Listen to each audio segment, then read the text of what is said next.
Hi, Art Seekers. We have a legendary, extremely special guest, Saber, and we're in a studio in Pasadena, and I cannot wait to talk to you. Thank you for letting us hang out.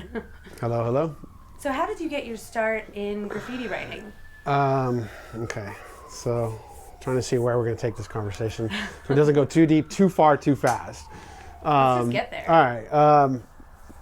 89, I came across Belmont Tunnels, which is its own historical little thing within the city because you have a lot of history with the rail car and then GM, freeways, displacement, the neighborhood itself, and then you have the graffiti that evolved. So 89 was like its height, and so I went there as a little kid. So LA was already developed as like a really amazing, like hardcore graffiti scene. It had its own rules, its own set ways, and each environment is a reflection of how it is. So for instance, LA was a very difficult, dangerous place to operate. It was very harsh, it was very competitive, and the guys that did graffiti were in essence almost sheltering themselves away from gang life. So the guys that started the city were everybody kind of had a sense of there were alternatives that were left for you that were 10 times worse than doing graffiti. That's a way more positive route, and there's no other options. You know, no one's going to go to school, no one's going to get a good job, no one's going to do anything other than potentially go to jail, die, or discover something. So graffiti was the other alternative path. That it spoke to me in a way that nothing else spoke to me, and I knew that was. I was already an artist before all this. Like, I come from a line of artists. My parents were artists, my grandparents. I knew as a child, like, that's what I wanted to do.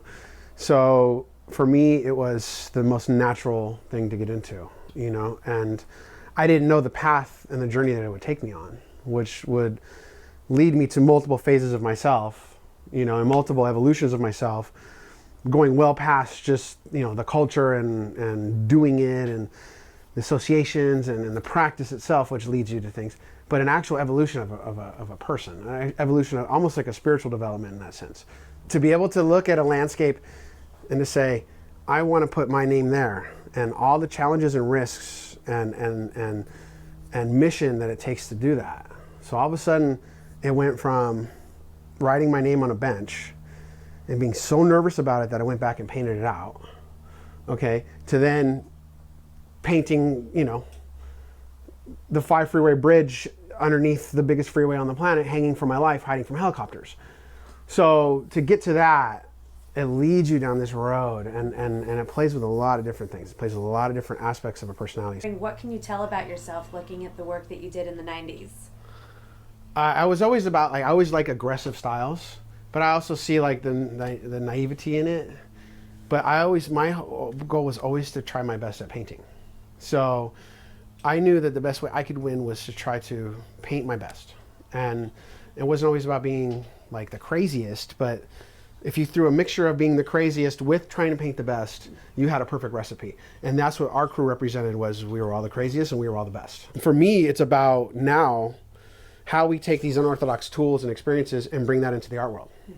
And say, okay, I can do calligraphy with a roller without blindfolded at night. I can hang off something and tell the perspective from 50 feet away at this close to the fucking wall somehow. I don't know how. So you know what I'm saying? It's weird, dude. You know, I can take a spray can and do a perfect whip. You know, I can take a fire extinguisher and use it for a clean medium and do something nice with it. So my goal is to take the tools that we bring to the table and compare it to, I hope, the strains of abstraction. What we offer into the strain of art is something very special. It's a rebel story. It's a passionate story. It's all the impressionists sitting at the table, but we're a lot more fuck them. We're crazier. You know what I'm saying? I don't care. Fuck them. Like, that's where we're at. Like, let's play, you know? And of course, I revere all the great masters. But if we're going to sit in the same table, I'm winning the conversation. Fuck them. You know what I'm saying? They cut his ear off, I got a lot more worse stories to tell. You know what I'm saying? Come on. I've been impaled, you know what I'm saying? I've seen my friends die. I've seen my friends murdered for this shit. So for me, it's a lot more of a bigger cause than just, I want to be... sacrifice. Yeah, I just don't want to have a strain of art to battle the academia because this is what I love to do. No, this is fucking everything. You know? And it's the memory of my friends who are not here, and all the pain and suffering and all the sacrifices and all the shit that came with doing this. That's what's good about street art is it helps soften the blow. But when it comes to the purity of the two, like we'll roll right over that shit. How else would you categorize the differences between street art and graffiti? Graffiti is tribal, it's letter-based, it's abstraction-based. Street art is more individual, it's more commercial mindset, it's more, but the whole thing under the envelope is street art. So that's the confusion. But the two don't cross because one is something totally different than the other. And, you know, I appreciate a lot of it, and I like all art. So even the worst of it, I love. But at the same time, in an ego mindset, I'll burn it all. I'll burn it all down. And it's not hard. When I first discovered graffiti, it wasn't about the thrill or the danger or the hip-hoppery. It was about the language. And then I realized I was stepping into something very important. I believe that we haven't gotten our paid due because we're a lot more complex. And we don't offer an immediate pop commercialization that can be capitalized on. And you know what? That's what's good about it. That's what's important about this movement, is that it can't be deciphered. And most of the world think we're just scumbags pissing on walls, hip-hopping and gangbanging and smoking blunts and acting like idiots and whatever the fuck. Or they think we're like hipster fixie dudes doing stencils and street arting and going to art shows and drinking wine. And, you know, they don't fucking know the truth of the fuck we really are.